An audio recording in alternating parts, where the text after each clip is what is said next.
വെറും 5 ദിവസം കൊണ്ട് 50 കോടി ക്ലബിൽ കയറിയ ഗുരുവായൂർ അമ്പലനടയിൽ ഇനി 100 കോടി എന്ന സ്വപ്ന നേട്ടത്തിലെത്താൻ ഏറെ നാൾ കാത്തിരിക്കേണ്ട. എന്നാൽ ഇപ്പോൾ തിരുവനന്തപുരത്തെത്തിയ ലാലേട്ടൻ കഴിഞ്ഞ ദിവസം സിനിമ കണ്ടു എന്ന വാർത്തയാണ് ഇപ്പോൾ ലാലേട്ടൻ ഫാൻസ് ഗ്രൂപ്പ് വഴി പുറത്തു വരുന്നത്. ലാലേട്ടൻ, മഞ്ജു വാര്യർ, സുരാജ് എന്നിവർ ചേർന്നാണ് സിനിമ കണ്ടതെന്നും സിനിമയെക്കുറിച്ച് വളരെ നല്ല അഭിപ്രായമാണ് ലാലേട്ടനും കൂട്ടരും പറഞ്ഞതെന്നും പൃഥ്വിരാജിന്റെ കോമഡി ടൈമിംഗ് പ്രശംസിച്ചു എന്നും സംവിധായകൻ വിപിൻ ദാസിനെ വിളിച്ച് ആശംസകൾ നേർന്നു എന്ന വാർത്തയാണ് ഇപ്പോൾ പുറത്തു വരുന്നത്.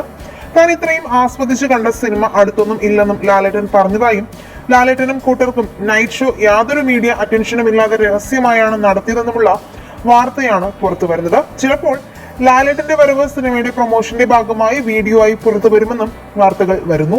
എന്തായാലും ലാലേട്ടൻ സിനിമയെക്കുറിച്ച് പോസിറ്റീവ് പറഞ്ഞാൽ അത് സിനിമയ്ക്ക് കൂടുതൽ സ്വീകാര്യത കിട്ടുമെന്ന് ഉറപ്പാണ്. നിങ്ങൾ ഗുരുവായൂർ അമ്പൽ നടയിൽ കണ്ടവരാണെങ്കിൽ നിങ്ങളുടെ അഭിപ്രായങ്ങൾ മടിക്കാതെ കമന്റ് ചെയ്യുക. വീഡിയോ ലൈക്ക്, ഷെയർ ചെയ്തൊന്ന് സപ്പോർട്ട് ചെയ്യാനും മറക്കല്ലേ ഫ്രണ്ട്സ്.